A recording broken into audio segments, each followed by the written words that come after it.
출애굽기 20장 1절부터 11절까지 하나님이 이 모든 말씀으로 말씀하여 이르시되 나는 너를 애굽 땅 종되었던 집에서 인도하여 낸 내 하나님 여호와니라. 너는 나 외에는 다른 신들을 내게 두지 말라.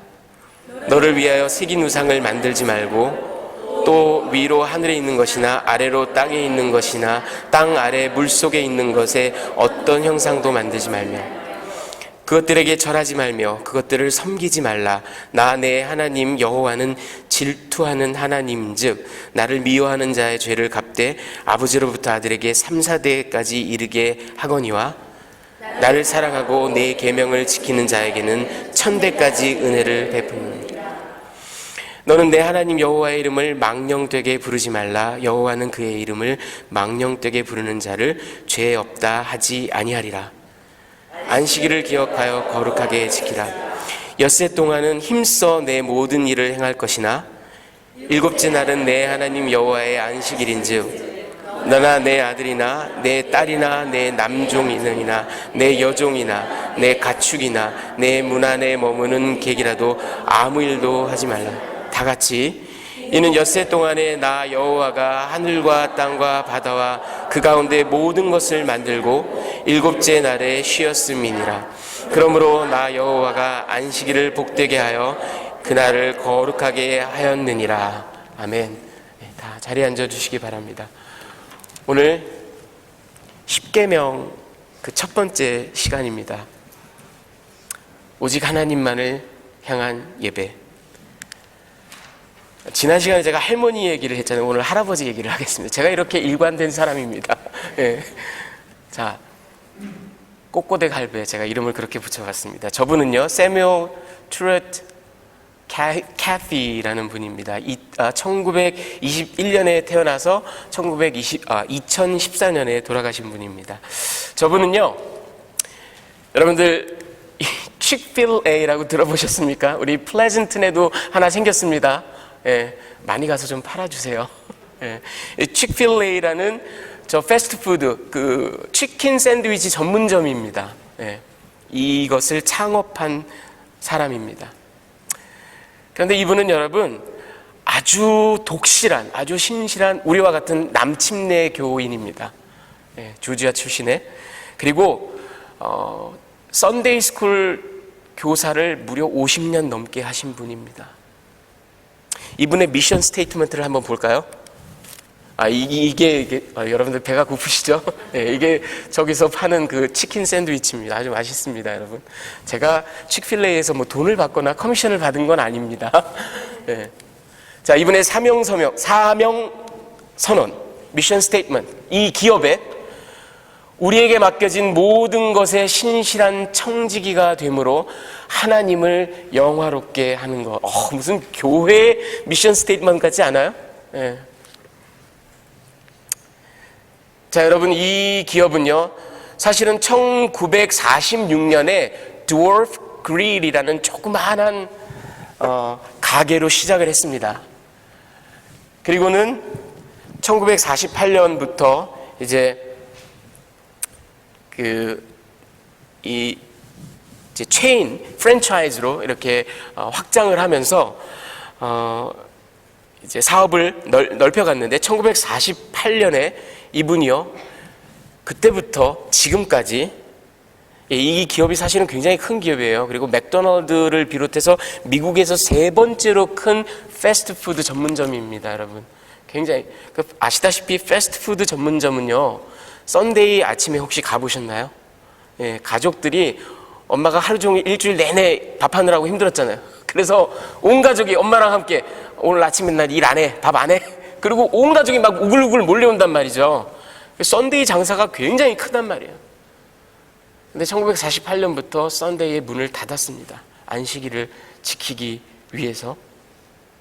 더군다나 이분은요, 1948년에 이 조지아주에서 그 칙필레이를 하면서 당시 12살짜리 흑인 소년이었던 에디 화이트라는 아이를 직원으로 고용을 했습니다. 여러분, 이게 얼마나 혁명적인 일, 남들의 공격과 지탄을 받는 일이었는지. 조지아주면 남부입니다. 남북어 1948년이면요. 아직 민권법이 제정되기 16년 전입니다. 1964년 민권법이 제정되기 전 16년 전이고, 그리고 민권운동이라는 거에 불을 붙인 최초의 사건이 로자 파크스가 시작한, 그리고 마틴 루터 킹 주니어 목사가 그 지도자가 되었던 알라바마 몽거머리 그 버스 보이콧, 그게 1955년부터 시작돼서 이제 전국적으로 민권운동이, 흑인들에게도 권리를 줘야 된다, 이런 게 시작된 게 1955년이에요. 그보다도 7년 전입니다. 이 시대는요, 1896년 플래시 vs 퍼거슨이라는 대법원 판례가 딱 나오면서 미국 남부는 어떤 사회였냐면 separate but equal. 아니 근데 여러분, separate한데 어떻게 equal이에요? 말이 안 되는 얘기예요. 하지만 저들 남부인들은 우리는 equal하지만 완전히 분리됐어.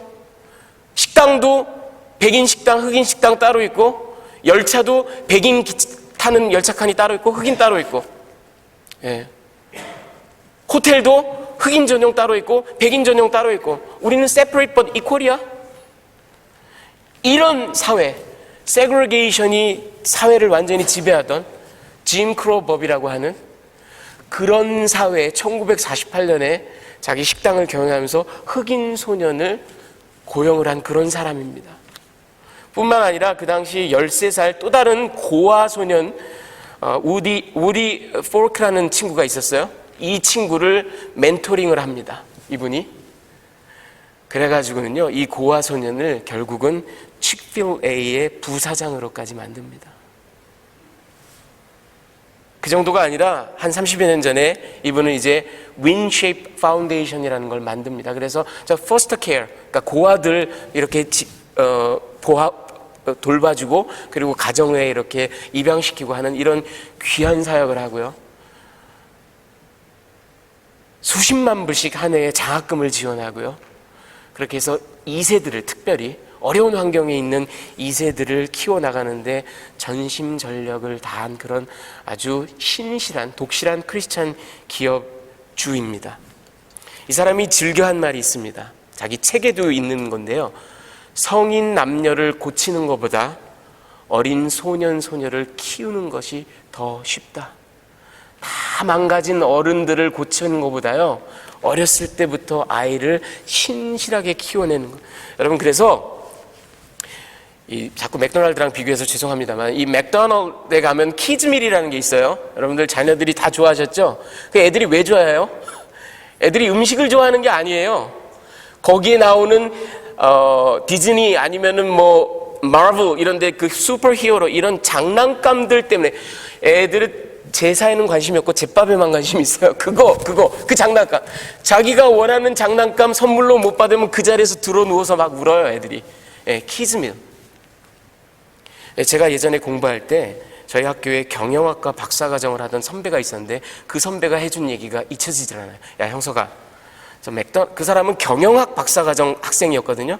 미국의 모든 그 기업의 이 문화와 뭐 팔러시와 이런 거에 대해서 전문적으로 연구를 하는 사람입니다. 야, 형석아, 너 맥도날드가 저 키즈밀 저게 주력 상품인데 저거에서 얼마 남길 것 같아? 글쎄요, 뭐 제가 어떻게 알겠어요? 야, 이 세상에 애누리 없는 장사가 없다고 그러는데 맥도날드는 진짜 믿지고 팔아. 예, 그 키즈밀을 팔 때요 정말로 믿지고 판답니다. 예, 경영학 박사과정 학생이 한 얘기예요. 아니 형, 저는 이해가 안 가요. 그걸 믿지고 왜 팔아요? 이렇게 어렸을 때 입맛을 잡아놔야 평생 돌아온다고. 평생 돌아온다고. 지금 과감하게 손에 벌고 키즈밀을 파는 겁니다. 그 각종 장난감이랑 같이. 근데 저 트루엇 캐피라는 사람이 하는 칙필A는 키즈밀에 그런 장난감이 없습니다. 베지테일 아니면 뭐 Focus on the Family 뭐 이런 아이들의 신앙심을 자라게 해주는 그런 책과 오디오와 이런 자료를 오히려 줍니다. 이런 기업이에요. 그다음에 이 사람이 한 또 다른 유명한 얘기가 있습니다. 3M in your life. 저희 아내가 미국 오기 전에 한국 3M에서 일했는데, 예, 그 3M이 아니고요. 미네소타에 근거한 그 유명한 기업, 세계적인 기업 3M이 아니고요. 이 사람이 말한 3M이라는 건 인생의 가장 중요한 것은 이 세 가지를 결정하는 거. 그런데 이것이 전부 다 M으로 시작한다 이거예요. Who will be your master? 누가 당신의 주인이 될 것인가? 하나님이 주인이 될 것인가? 돈이 주인이 될 것인가? 권력, 명예, 쾌락, 어느 것이 주인이 될 것인가? 누가 당신 인생의 주인인가?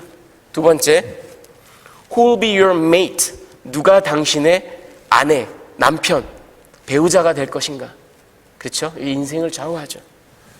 그 세 번째, what will be your mission? 당신의 사명, 소명은 무엇이 될 것인가? 여러분, 이 기업이 근데 아주 2011년에 그 굉장한 11년, 12년에 굉장한 그 논란을 일으켰습니다. 뭐냐 하면, 아니 프랜차이즈로 음식 파는 사람들이요. 예. 우리는 동성 결혼 입법을 반대합니다. 그렇게 해가지고 그 당시 동성 same sex marriage 이 법안을 통과시키기 위한 막 그런 운동이 있을 때 그것에 반대하는 기독교 단체와 각종 단체에 500만 불의 돈을 기부하면서 우리 기업은 아니 치킨 샌드위치 파는 사람들이 우리 기업은 same sex marriage를 반대합니다. 여러분 이게 얼마나 치명적이겠어요. 여러분 제가 보여드린 이 사진은 뭐냐면 그 일이 있고 난 다음에 키스 인 프로테스트입니다. 동성 연애자들이요 이 칙필레이를 반대해서 자기네 배우자들 그러니까 이제 남자 여자가 그 스토어에 들어가서 키스를 하는 겁니다. 이게 키스 인 프로테스트입니다.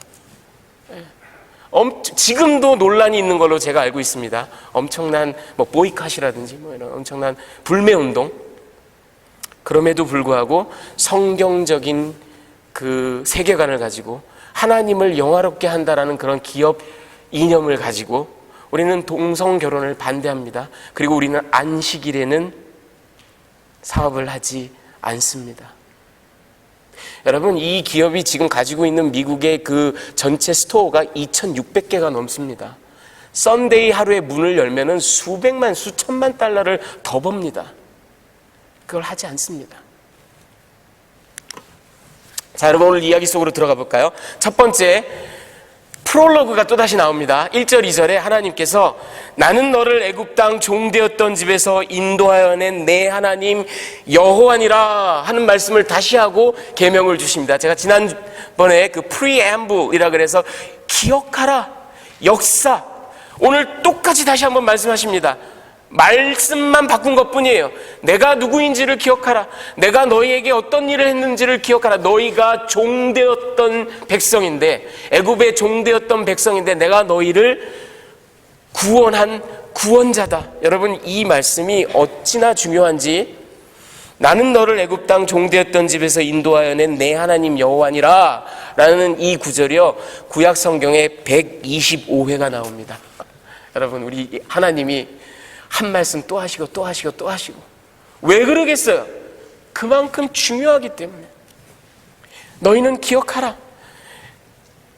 이 구원의 역사 제가 지난주에 말씀드린 것처럼 하나님께서는 그분의 뜻을 그분의 경륜을 그분의 은혜를 그분의 우리를 향한 사랑을 그냥 말씀으로 전하신 게 아니라 역사를 쫙 써가시면서 그 역사에다가 마치 패브릭처럼 날줄과 시줄로 이렇게 한 올 한 올 엮으시면서 그렇게 하나님의 뜻을 우리에게 전해주신 것이 바로 율법 하나님의 역사라고요.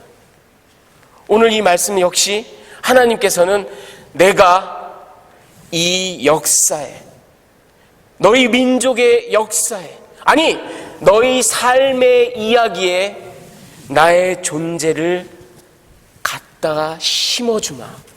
놀라운 말씀이에요. 하나님의 낮아지심 우리 인간 세계에 들어오신 겁니다.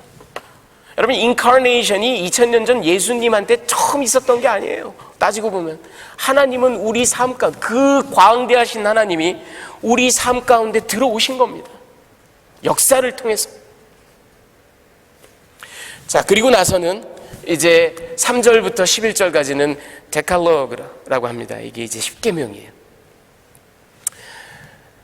근데 제가 이거를 야훼 계명이다 이렇게 이름 붙여봤습니다. 1계명부터 4계명. 첫 번째가 이겁니다. 오직 야훼만 3절 No other gods 오직 야훼만 섬겨라. 너희는 내 면전에, 내 앞에 다른 신을 두지 말라. 자, 두 번째는 우상을 금지합니다. No idols. 3절에 4절부터 6절까지 나와 있어요. 어떤 우상도 하늘 위에 있는 거건 땅에 있는 거건 바닷속에 있는 거건 이 세상에 어떤 형상이라도 너희를 위해서 만들지 마라. 우상을 금지하십니다. 그리고 세 번째 계명이 야훼의 이름을 망령되게 일컫지 마라. No misuse of Yahweh's name. 이게 7절입니다. 그리고 제4계명 안식일을 기억하여 거룩하게 지켜라. 이게 8절부터 11절까지 있는 내용입니다. 자, 여러분, 여러분께서 익히 알고 계신 이 10계명의 첫 4조항을 가지고 제가 여러분들께 오늘 3가지 메시지를 드리기를 원합니다. 그런데 이것은 전부 다 우리의 하나님을 향한 예배에 관한 말씀입니다. 첫 번째, 예배의 대상입니다. 여러분, 우리가 율법에 대해서 먼저 좀 얘기를 잠깐 해봐야 되는데, 오늘 이 본문을 우리가 흔히들 10계명, Ten Commandments 이렇게 얘기를 합니다. 하지만 이 commandment, 율법이란 말은 히브리어로 미tzvo, 복수로 미tzvo 그렇게 얘기를 하는데, 이 미tzvo라는 말은 여기에 어딜 찾아봐도 안 나와요. commandments라는 말은 없습니다. 그래서 10계명이란 말이 어디서 붙였냐 하면 사실은 훨씬 뒤에 가면 출애굽기 34장에 그리고 신명기 4장에 보면은 아세렛 핫 데바림 이란 말이 나옵니다. 이게 영어로 표현하면 그대로 10 words, 10가지 하나님의 말씀, 10가지 이야기, 10가지 명령, 그런 말입니다. 이거를 70인경을 번역할 때 번역자들이 헬라어로 데카가 열이잖아요. 데카 로고이, 그래서 데칼로그 이렇게 번역을 했습니다. 그래서 엄밀하게 말하면 Ten Commandments, 10계명이란 말보다는 데칼로그, 10개의 말씀이란 말이 더 정확한 이야기이긴 합니다. 그런데 이 계명에 대한 오해, 가장 일반 성도들 가운데 있는 가장 일반적인 그런 3가지 오해에 대해서 간략하게 좀 얘기를 먼저 하고 얘기를 할게요. 첫 번째, 하나님의 율법이 이 시내산에서 처음으로 주어진 게 아니냐? 율법을 이때 받았잖아요. 여러분, 그렇지 않습니다. 율법은 지금 처음 주어진 게 아닙니다. 시내산에서는 율법이 집대성된 겁니다. 코드화된 겁니다. 사실은 율법은 하나님께서 이 땅의 모든 것들을 만드셨을 때 우리 인간과 관계를 맺으신 그 순간부터 하나님은 율법입니다. 하나님은 규율이고 율례예요. 하나님은 그분의 뜻이 있고 그분의 권능이 있고 그분이 바라시는 바가 있습니다. 그러니까 여러분, 아담과 하와의 첫 에덴 동산에서도 동산 중앙에 있는 나무의 열매는 따먹지 말아라. 그렇죠? 하나님의 법이 있는 거예요. 여러분, 하나님의 법이 시내산에서 처음 주어진 거라면, 만약에 처음 주어진 거라면 가인이 아벨을 죽였을 때 그게 왜 죄라고 규정이 됐겠어요? 그렇죠? 시내산 율법이 최초의 율법이라면 여러분, 하나님께서 무슨 근거로 노아의 홍수 때 그 많은 사람들을 멸하셨겠어요? 그렇죠? 하나님의 법은 벌써 존재했다라고요. 하나님의 법이 있기 때문에 소돔과 고모라도 아브라함 시절에 망하죠. 하나님은 처음부터 율법이십니다. 처음부터 그분의 범접할 수 없는 규율과 윤례이십니다. 그런데 이 시내산에서 그것을 집대성하신 겁니다. 자, 두 번째 오해. 그런데 이 율법을 그럼 열심히 지켜서 우리가 구원을 받는다? 여러분, 그런 건 아니에요. 이 사람은 크리스토퍼 라이트라는 영국 성공의 사제이며 선교사이며 구약학자입니다. 이 사람이 뭐라고 얘기했냐면, 시내산 율법이라는 건 이미 구원을 받은 이스라엘 민족이 이제 그 구원받은 민족답게 살아가기 위해서 하나님으로부터 수여받은 행동 강령이다. 이렇게 율법을 정의합니다. 저는 여기에 동의합니다. 이분은 존 알렉산더 모티어라는 아일랜드 출신의 신학자입니다. 얼마 전에 돌아가신 분인데, 그리고 영국 브리스톨의 그 트리니티 컬리지라는 곳의 총장을 역임했던 그런 신학자입니다. 이 사람은 뭐라고 얘기하냐면, 구원을 베푸시는 그 하나님의 은혜가 우리에게 디맨드하는 율법보다 먼저 있었다, 선행했다. 그렇죠? 여러분, 출애굽기도 보세요. 19장까지 하나님의 놀라운 구원 얘기가 먼저 나오잖아요. 그리고 나서 20장에 가서 십계명이 나오잖아요. 다시 말하면 구원을 받았기 때문에 율법을 수여받은 겁니다. 자, 세 번째 미스컨셉션, 아니면 오해. 율법은 하나님의 공의다, 하나님의 진노다. 여러분, 이 이야기는 제가 오늘 자세히는 하지 않겠습니다. 왜냐하면 앞으로 출애굽기를 계속 강의하면서 뒷부분에 가서 제가 정확하게 다시 한번 짚고 넘어갈 것이기 때문에, 그러나 오늘은 그냥 그거에 대한 결론만 말씀드립니다. 나중에 제가 말씀드리겠지만, 하나님의 율법은 뜻밖에도 애초부터 Grace of God, 하나님의 은혜입니다. 자, 그런데 여러분, 이 3절에 보면은 너는 나 외에는 다른 신들을 내게 두지 말라, 이런 말씀으로 율법 그 십계명을 시작하시죠.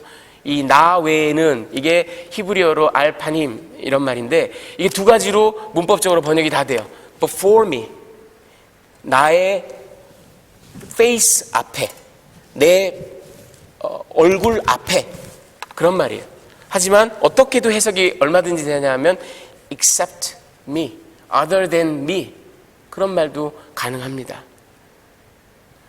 이게 무슨 차이가 있겠어요? 라고 생각할 수 있지만, 사실은 저게 뜻밖에도 상당히 큰 차이를 둡니다. 1번으로 번역하면요, before me 이렇게 번역하면 지금 하나님께서 말씀하시는 게 어떻게 우리에게 들려올 수 있냐면요, 이런 겁니다. 세상에 애굽의 태양신 레도 있고, 가나안의 바알신도 있고, 메소포타미아의 마르둑 신도 있는 거 내가 다 아는데 내 얼굴 앞에는 갖다 놓지 마, 이런 뜻이 될 수 있습니다. 그게 무슨 얘기냐면, 단일 신교라 그래서 헤노티즘이라고 합니다. 미국 사람들이. 헤노티즘이라는 건 뭐냐면, 마치 그리스 사람들이 아폴로도 믿고 포세이돈 다 믿는데 제일 오야봉이 되는 제일 큰 신은 누구예요? 제우스, 하는 것처럼 여러 신들을 인정하지만 야훼 하나님을 제일 주로 섬겨라, 이런 뜻이 될 수 있습니다. Before me 하면은. 하지만 other than me, except me 이렇게 번역을 하면 나 말고는 다른 신을 너희 머릿속에서 싹 지워버려라, 그런 말이 됩니다. 그러니까 유일신 사상이 되죠. 모노티즘이 되는 거죠. 여러분은 어느 게 정답인 것 같습니까? 여러분, 이게 히브리어 원어로는 문법적으로는 1번도 2번도 다 가능합니다. 그러면 목사님, 이게 우리의 그 닥트린에, 우리의 신앙에 굉장히 중요한 문제가 되지 않을까요? 글쎄요, 제가 보기엔 그렇지 않습니다. 여러분, 하나님께서 마르둑을 인정했느냐, 바알을 인정했느냐 안 했느냐가 제가 보기엔 별로 중요하지 않아요. 여러분, 마르둑이란 신이 있었는지, 메소포타미아에 가나안에 바알이란 신이 있었는지 없었는지 간에 분명한 건 바알 신을 섬기는 바알리즘이라는 건 있었습니다. 사람들은 마르두키즘이라는 건 있었어요. 저들은 그 앞에서 절하고 그것을 신적인 존재로 받아들이고 그렇게 제사 지내고 예배했다라는 얘기죠. 여러분, 신약 성경에도 보면 사도 바울이 뭐라고 얘기해요? 우리의 싸울 것은 혈과 육이 아니요 세상의 공중권세 잡은 자가 있다라는 얘기죠. 있거나 없거나.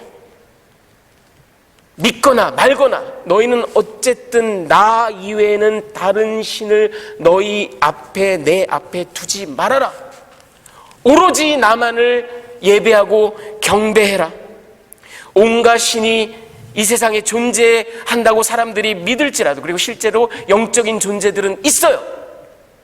우리를 미혹해 하는 영적인 존재들은 있습니다. 하지만 그것들은 경배의 대상이 아니라는 거예요. 여러분, 이 말씀이 왜 중요하냐 하면 지금 이스라엘 백성은 애굽에서 나왔는데 애굽은 온갖 신들이 막 버글버글 득식을 한 곳입니다. 그리고 저들이 지금 광야인데 저들이 들어갈 땅은 가나안입니다. 가나안이야말로 또 바알, 아세라 뭐 온갖 종류의 신들이 막 드글드글한 곳이에요. 저들 이스라엘 백성들이 살아가야 될 땅, 살아온 땅은 다신교, 잡신, 이방신들로 버글버글한 곳입니다. 그런데 너희는 나 여호와 말고는 어떤 신도 인정하지 말고 어떤 신 앞에도 예배하지 말아라. 예배의 대상은 유일무이 나 야훼 밖에는 없다. 비타협적으로, 배타적으로 나만을 예배하라. 구원받은 이스라엘에게 하나님께서 제일 처음 주신 계명이 뭐냐 하면 너희는 나만을 예배하라, 이겁니다. 자, 두 번째는 예배의 방법입니다. 하나님께서 두 번째 계명으로 No idols, 어떤 형상도, 하늘 위에 있는 것도 땅에 바닷속에 어떤 형상도 만들지 마라. 근데 여러분 한번 생각해 보신 적 있으세요? 왜 형상을 만들지 말라고 하셨을까? 여러분, 그 답은요 이겁니다. 오직 하나님이 정하신 방법으로만 예배 드리라는 겁니다. 예배의 방법에 관한 이야기입니다. 여러분, 이 아이돌, 우상을 만든다라는 게 고대 사람들에게, 오늘날도 마찬가지입니다. 고대인들에게는 특별히 그들의 비즈니스예요. 그들의 존재예요. 그들은 그들이 섬기는 신을 어떤 형태로든, 막 어떨 때는 양의 모습으로, 어떨 때는 개구리의 모습으로, 어떨 때는 태양의 모습으로, 별하별 형상으로 그렇게 다 만들어 놓고 거기다 절을 하고, 내가 그 앞에 절하면 나의 절과 기도를 받아준다라고 믿고 영험한 능력이 있다라고 믿고, 그냥 저들에게는 이 신상, 아이돌이 아주 결정적입니다. 그들의 신앙에 있어서. 그런데 하나님께서는 이걸 만들지 말라고 하셨어요. 왜 그러셨을까? 왜 우상을 금지하셨을까? 가장 중요한 이유는 이겁니다, 여러분. 하나님의 초월성 때문입니다. 여러분, 우리 하나님께서는요, 이 우주 만물을 말씀으로 창조하신 분입니다. 그분은 이 만물이 감히 담아낼 수 없는 분입니다. 이 만물에 완전히 초월하신 분이에요. 비록 그분이 우리를 긍휼히 여기시고 우리를 사랑하셔서 우리 인생 가운데 들어오신 건 사실이지만, 그래서 신학자들은 그거를 immanence of God, 내재성, 하나님이 우리 임마누엘처럼 우리와 함께 하신다, 우리 옆에 계신다, 나의 구원자가 되신다, 나의 구세주가 되신다. 그분이 우리에게 뚜벅뚜벅 걸어 들어오신 건 사실이지만 그건 우리를 사랑하셔서 그렇게 하신 거고, 이분은 감히 우주 만물이 담아낼 수 없는 분이에요. Transcendence of God, 초월적인 분이세요. 그런데 어떻게 이분을 개구리로, 양으로, 소로, 염소로, 태양으로, 달로, 도대체 그분이 만드신 만물의 그 모습으로 어떻게 이분을 감당하겠습니까? 불가능한 얘기죠. 신성모독이죠. 그분의 초월성 때문에 어떤 형상도 만들어서는 안 되는 겁니다. 자, 그런데 여기서 질문. 오케이, 사람들은 말이지 바알을 섬기고, 그래서 마르둑을 섬기고, 그래서 어떨 때는 막 도깨비 같은 형상으로 막 형상을 만들어 놓고, 그래, 어떤 형상도 만들지 말라는 하나님의 명령이, 너희는 가나안 사람들처럼, 메소포타미아 사람들처럼, 애굽 사람들처럼 이런 형상들을 짓고 그 앞에 절하지 말아라. 이방 종교와는 차별이다. 오케이, 거기까지는 이해가 가요. 그렇지, 그렇고 말고. 그런데 하나님의 저 명령에는 뭐까지 포함되어 있냐 하면요, 너희는 나 여호와를 표현하는 형상도 만들지 말라라는 거예요. 여러분, 이게 굉장히 난감한 문제입니다. 고대인들에게는 상상할 수 없는 얘기예요. 그리고 여러분도 한번 생각해 보세요. 하나님께서 예를 들어서 어떤 문양을 다 우리에게 주시면서 이게 야훼야, 이게 하나님이야, 이 앞에서 너희가 기도하고 절하고 경배해, 그러셨으면 얼마나 편했겠어요? 그렇죠? 여러분 생각해 보세요. 우리가 십자가, 이게 구원의 그 어떤 예수님의 형틀이기도 한데 그걸 통해서 우리가 구원을 받았죠. 그래서 많은 사람들이 십자가 목걸이를 하고 다니고 집안에 십자가도 걸어놓고, 여러분 다 아시죠? 정말 우리가 예수님을 생각하면 그 십자가 모습만 봐도 눈에서 눈물이 확 나오죠. 그리고 그 사랑이 너무 감격스러워서 정말 무릎을 꿇게 되죠. 우리가 십자가를 통해서도 그런 기쁨을 느낀단 말이죠. 근데 하나님께서 우리에게 이 문양이 야훼야, 나 하나님이야 하고 보여주셨으면 우리가 얼마나 편하게 하나님께 접근을 했겠어요? 상식적으로. 그렇죠? 근데 하나님이 그렇게 하지 말라고 하셨어요. 왜 그럴까? 여러분, 실제로 출애굽기 32장에 가면 아론이 금송아지 만들죠. 예. 여러분, 이 아론이 바알 신 섬기자는 거 아니고 마르둑 신 섬기자는 거 아닙니다. 성경을 읽어보세요. 금딱지 다 구해가지고 저 금송아지 만들어 놓고 뭐라고 했는지 아세요? 자, 이분이 우리를 구원하신 여호와다, 우리를 인도하신 분이다. 그러니까 나름대로 하나님을, 야훼 하나님을 저렇게 표현해 본 거예요. 여러분, 그 열왕기에 가면 북이스라엘과 이따 끝나고 제가 간이학기 특강 때 이런 얘기도 잠깐 할 텐데, 북이스라엘, 남이스라엘 쫙 갈라지죠. 그때 북이스라엘의 왕 여로보암 1세가 우리는 2세의 다윗 가문과 아무 분깃이 없다. 그리고 자기네가 나라를 탁 북이스라엘을 만들죠. 그러고 나서 여로보암이 제일 먼저 한 일이 뭡니까? 우리 백성이, 북이스라엘 백성들이 예루살렘에 갈 길이 없네.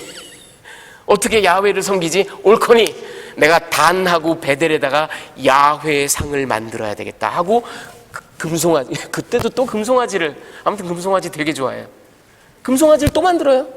여러분, 여로보암이 바알 섬기자고 그런 거 아닙니다.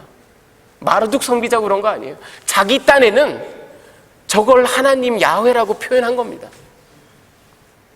이런 것만 봐도 우리 인간에게는 본원적으로 우리가 섬기는 하나님을, 우리가 믿고 따르는 예수님을 어떤 형상으로, 어떤 가시적인 그 대체물로 보고 기뻐하고 즐기고 존경하고 싶은 마음이 우리에겐 있어요. 그런데 하나님께서는 무슨 이유로 절대 안 돼, 나를 표현하는 것도 안 돼. 왜 그러셨을까? 왜 그러셨을까? 여러분 잘 들어보십시오. 이게 아주 결정적이고 중요한 얘기입니다. 그 어떤 것도 만들지 말라라고 하신 이유를 상식적으로 잘 생각해 보십시오. 야훼를 표현하는 어떤 거를 만들지 않아야만 드러나는 게 있기 때문에 그렇게 하신 겁니다. 근데 그게 뭐냐 하면요, 바로 하나님의 말씀입니다. 오직 말씀으로만 나는 너희에게 얘기를 하고, 오직 말씀으로만 나는 너희에게 예배받겠다. verbal image만 남겨놓. 여러분, 이 시내산 티어파니도 보세요. 막 불, 연기, 구름 막 난리가 났어요. 그런데 하나님이 모세에게, 백성들에게 말씀하시잖아요. 여러분, 열왕기상 19장에 가면 또 유명한 티어파니가 하나 더 나옵니다. 선지자 엘리야가 호렙산에서 하나님을 만나죠. 우리 한번 같이 열왕기상 19장 11절 12절입니다. 한번 같이 읽어보겠습니다. 시작. 너는 나가서 여호와 앞에서 산에 서라 하시더니 여호와께서 지나가시는데 여호와 앞에 크고 강한 바람이 산을 가르고 바위를 부수나 바람 가운데 여호와께서 계시지 아니하며 바람 후에 지진이 있으나 지진 가운데도 여호와께서 계시지 아니하며 또 지진 후에 불이 있으나 불 가운데에도 여호와께서 계시지 아니하더니 불 후에 세미한 소리가 있는지라. 여러분 보세요. 하나님은 바람 가운데도, 막 바위를 쪼개는 바람 가운데도, 지진 가운데도, 불 가운데도 하나님은 계시지 않더래요. 그런데 이 모든 특수 효과가 지나가고 나서 정작 하나님은 아주 세미한 음성으로 말씀하시기 시작합니다. 여러분, 하나님은 창세기 시작할 때부터 계시로 끝날 때까지 말씀으로 자신을 계시하는 분이십니다. 역시 말씀으로 경배받기 원하십니다. 그래서 여러분, 하나님의 말씀이 가장 소중한 겁니다.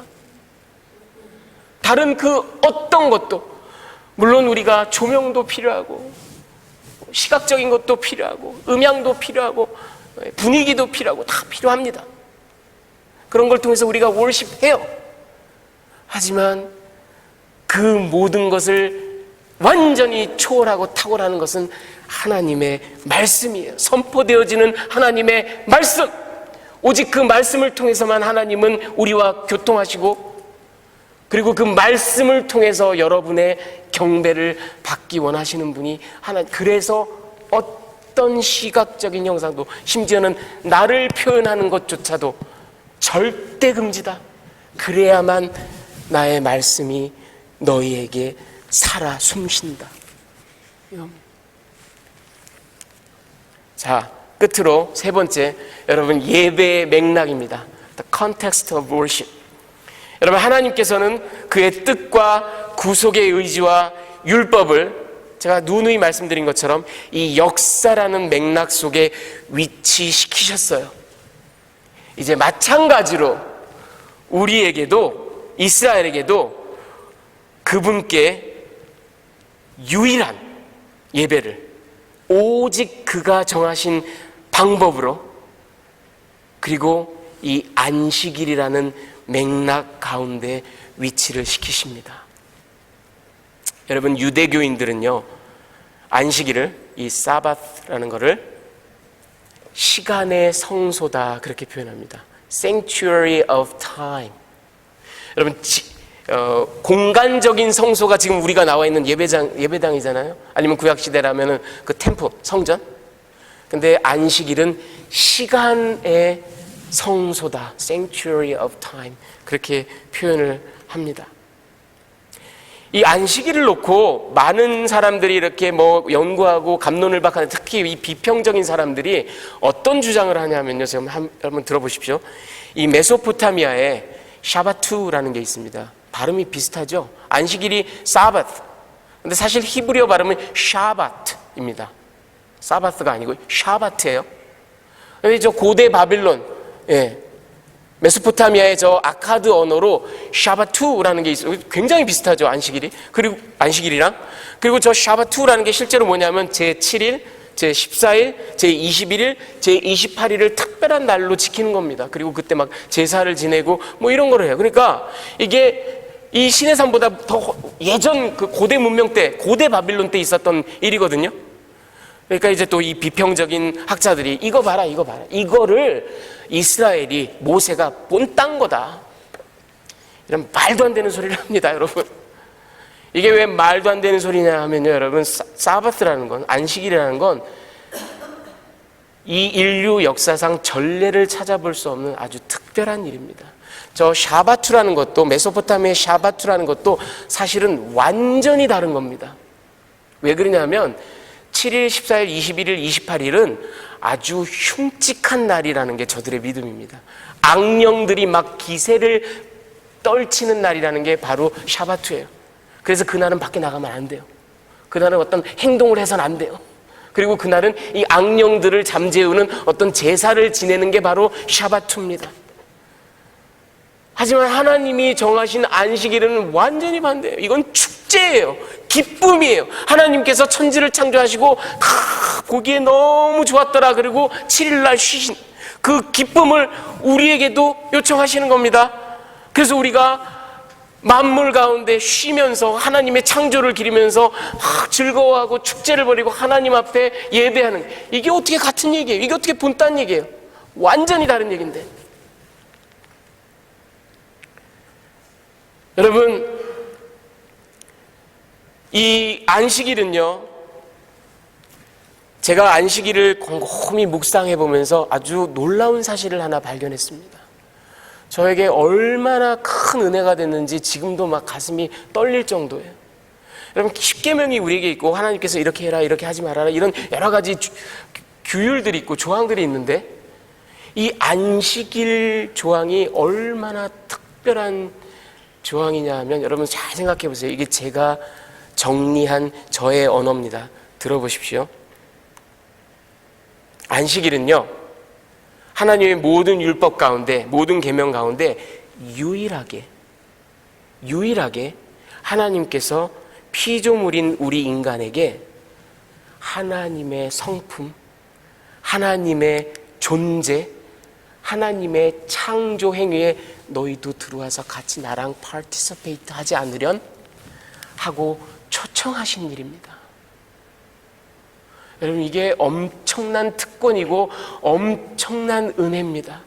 안식일은 우리가 주일 성수해야지, 안 그러면 내가 벌 받지, 우리를 그런 막 힘들게 하는 그런 버든이나 그런 규율이 아니에요. 하나님이, 얘들아, 내가 6일 동안 세상을 창조하고 7일날 너무 기쁘게 즐겁게 쉬었는데, 너희도 한번 6일 동안 너희들 열심히 일하는데 7일째 손 딱 놓고 내가 쉰 것처럼, 나의 성품처럼, 나의 existence, 존재처럼, 나의 행동처럼 너희도 나와 함께 같이 누리지 않으련 하고 인바이트 하시는 거라고요. 우리가 거기에 참여하는 거라고. 여러분, 이 안식일 조항이야말로 놀라운 하나님의 은혜고 초청입니다. 그리고 이건 창조의 섭리예요, 여러분. 6일 동안 창조를 하신 하나님께서 7일을 거룩하게 쉬면서 지키셨던, 그래서 모든 창조 만물이, 우리 인간을 비롯해서 모든 창조 만물이 7일째에 다시 한번 이렇게 다 조율을 하는 겁니다. 여러분, 오케스트라 공연 가보셨어요? 오케스트라 공연 가보면 컨덕터가 나오기 전에 무슨 일이 일어나죠? 그 클라리넷이 제일 먼저 A음을 짠 하고 뽑아내면 뭐 제1 바이올린, 제2 바이올린 쫙 튜닝을 하죠. 여러분, 그 튜닝을 조율을 하지 않으면 제 아무리 실력이 탁월한 연주자들이 150명 앉아 있어도 서로 다른 소리를 내요. 완전히 엉망진창이 됩니다. 조율을 해야만 아름다운 음악이 나와요. 안식일은 말하자면 그런 거예요. 7일에 한 번씩 너희들 흐트러지고 삐뚤어지고 막 창조 섭리에 벗어났던 우리의 마음들이 다시 한번 짠 하고 조율을, 튜닝을 하는 겁니다. 하나님께서 우리를 초청하시는 거예요. 여러분, 모든 언약에는 가시적인, 우리가 눈으로 볼 수 있는, 손으로 만질 수 있는, 아니면은 지각할 수 있는 그런 사인이 따른다라는 거 아십니까? 여러분, 노아의 언약의 사인은 뭐죠? 무지개. 예. 그 좋은 무지개를 요즘엔 또 이상한 심볼로, 그렇죠? 무지개. 아브라함의 언약의 사인은 뭐겠어요? 할례. 모든 남자아이들에게 할례. 다윗의 언약의 상징은 뭘까요? 그 다음 세대 솔로몬 때긴 하지만 성전이 지어졌죠. 예수님의 언약의 가시적으로 볼 수 있는 상징은, 사인은 뭘까요? 주의 만찬. 주의 만찬. 시내산 언약의 가시적인, 우리가 목격할 수 있고 느낄 수 있는 사인이 뭡니까? 안식일입니다. 안식일이 이런 겁니다. 여러분, 아까 보여드렸던 그 캐티가 이런 말을 합니다. 나는 내 가게 카운터 금고가 쨍그랑 열리고 닫히고 돈이 드나드는 소리가 나는데 내 자녀들에게 안식일을 거룩하게 지켜라라고 도저히 가르칠 수가 없습니다. 그게 그가 1948년부터 썬데이의 문을 닫은 이유입니다. 여러분, 우리 교회의 집사님 한 분이 직장을 이렇게 찾으면서 기도하고 있었습니다. 가장이 얼마나 마음이 힘들겠어요. 그렇죠? 벌어서 먹여 살려야 돼요. 그렇죠? 제가 그 마음이 어찌나 측은하고 안타깝던지 그만 목사인 제가 먼저 항복을 했습니다. 집사님, 왜냐하면 썬데이에도 일을 하는 그런 조건을 갖고 있는 직장에서 오라는 오퍼가 있었거든요. 집사님, 주의를 지키고 싶어 하시는 그 마음 너무나 귀하고 아름답습니다. 그런데 가장이시니까 일단 그 잡을 테이크 하시고 그 대신 쉬지 않고 계속해서 썬데이를 안 나갈 수 있는 잡을 계속해서 알아보도록 하는 건 어떨까요? 하고 제가 말씀을 드렸더니 이 집사님께서 아닙니다. 그래도 끝까지 한번 기도하면서 기다려 보겠습니다. 목사인 저보다도 오히려 더 큰 믿음. 그러더니 결국은 그 오퍼를 줬던 데보다 훨씬 더 좋은 조건으로, 훨씬 더 정말 기다렸던 것 이상으로, 근데 썬데이는 안 나와도 좋다, 그런 좋은 직장을 하나님께서 허락하셨어요. 제가 얼마나 큰 은혜가 되고 기쁨이 됐는지 모릅니다. 저도 크게 배웠습니다. 기다리는 거, 믿음을 끝까지 지키는 거. 여러분, 이 첫 네 계명이요, 첫 네 계명이 하나님께서 구원받은 저 백성들에게 주시면서 너희는 이렇게 예배해라. 오직 야훼만, 오직 내가 정한 방법으로만, 내가 허락한 컨텍스트, 시간의 성소에 들어와서 예배해라. 여러분, 영국의 탁월한 그 신학자, 얼마 전에 타계한 존 스토트가 이런 말을 한 적이 있습니다. 인간이 주장할 수 있는 최상의 고귀함이란 피조물로서 창조주이신 하나님을 아는 능력을 말하며 그와 인격적인 관계를 맺을 수 있는 것을 말하며 그를 사랑하고 그를 예배할 수 있는 것을 의미한다. 진실로 우리는 창조주 앞에 무릎 꿇고 예배 드릴 때 가장 인간답다. 여러분, 십계명은요, 우리를 막 옥죄어 들기 위해서 하나님이 이거 해, 이거 하지 마, 이거 해, 이거 하지 마, 이렇게 우리를 힘들게 하기 위해서 하나님이 주신 어떤 그런 가혹한 도구가 아닙니다. 그것은 인간의 역사를 주장하시는 하나님께서, 역사를 써나가시는 하나님께서, 역사 속으로 직접 뚜벅뚜벅 걸어 들어오신 하나님께서 이제 그의 백성들을 구속하시고, 그리고 그 구원받은 백성들에게 너희는 이제 내 것이다, 너희는 이제 거룩한 제사장 백성이다, 너희는 이제 나의 특별한 보물이다, 그러니 그렇게 살아가라 하고 우리에게 주신 행동 규범이에요.